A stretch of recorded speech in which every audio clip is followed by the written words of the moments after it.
In this video, we're going to look at how we calculate the second derivative in parametric equations. So to begin with, we let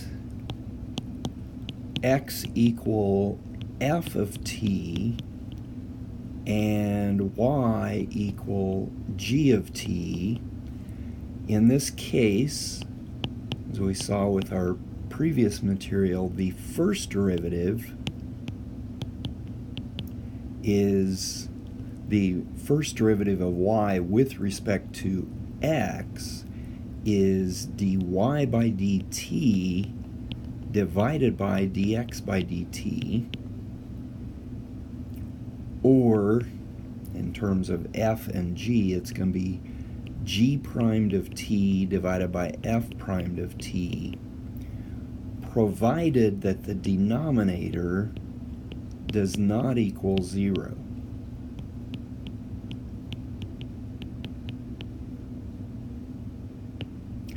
Now, we're going to take this a step farther and find out what the second derivative is. But first, the reason we look at the first derivative is to find the slope of the tangent line at that particular point, or to see if that graph is increasing or decreasing at that particular point. The second derivative will tell us what the concavity is at a particular point on the curve. So, the second derivative, we need to start out by saying if dy by dx is the g primed of t over f primed of t, well, dy by dx is some function of t. Let's just call that r.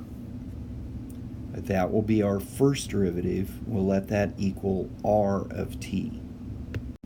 So when we take the second derivative, ultimately we're taking the derivative of dy by dx, and in this case we're taking the derivative of r of t with respect to x. Now, what we have to keep in mind, we're going to need to know what t represents so we can take the derivative with respect to x. Well,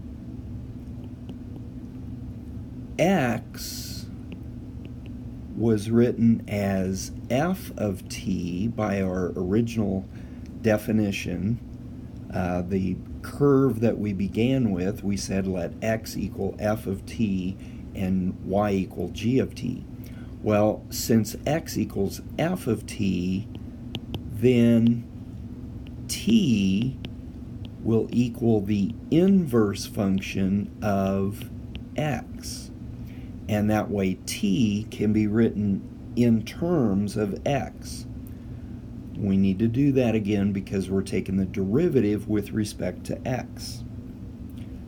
So, again, we're taking the derivative of the first derivative, or the derivative with respect to x, of r of t, but t is the inverse function of x, which in this form, we're really looking at a composition of functions, and to take the derivative of it, we use the chain rule.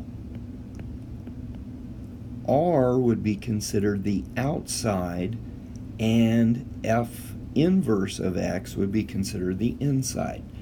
So the derivative of the outside evaluated by the inside function times the derivative of the inside.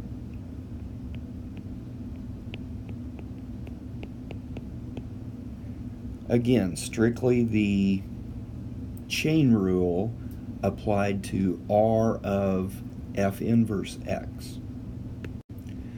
Now here we need to go back to see where we got f inverse of x in the first place.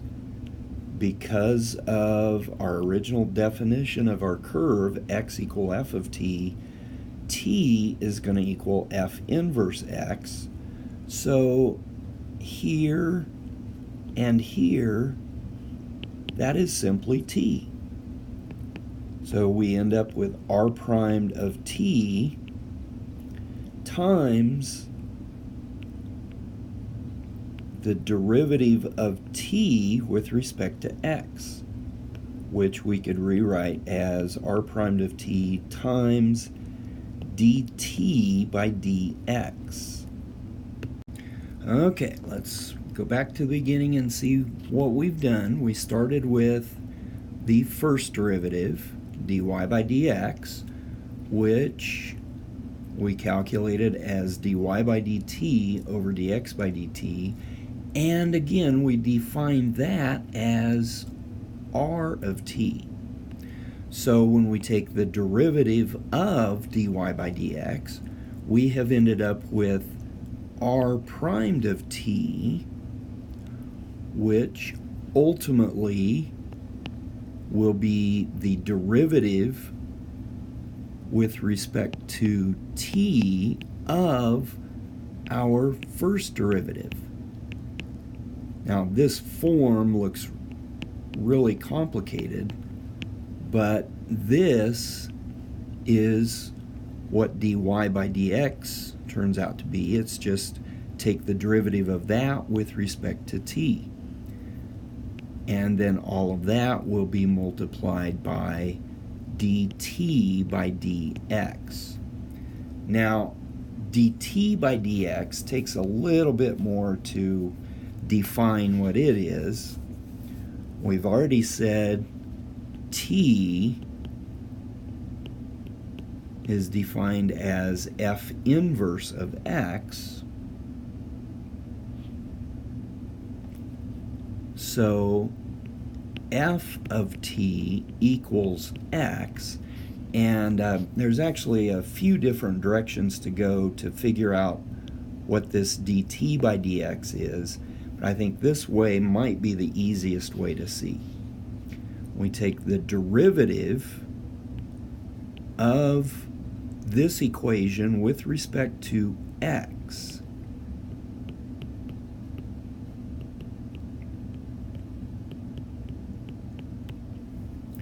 Well, let's take care of the easy thing first. Derivative of x with respect to x is just 1. But now the derivative of f of t with respect to x, this is going to be another chain rule. F would be the outside and t will be the inside. Chain rule because we're taking the derivative with respect to x. So what we will end up with is f primed of t times the derivative of t, derivative of the inside, with respect to x. Well, that is precisely what we need to find as dt by dx. So we can solve this equation for dt by dx, and that's going to be 1 divided by f primed of t. Or f primed of t, again, is the dx by dt. So, pulling all of this stuff together, the derivative of the first derivative, or the second derivative of y with respect to x, is going to be the derivative of the first derivative in terms of t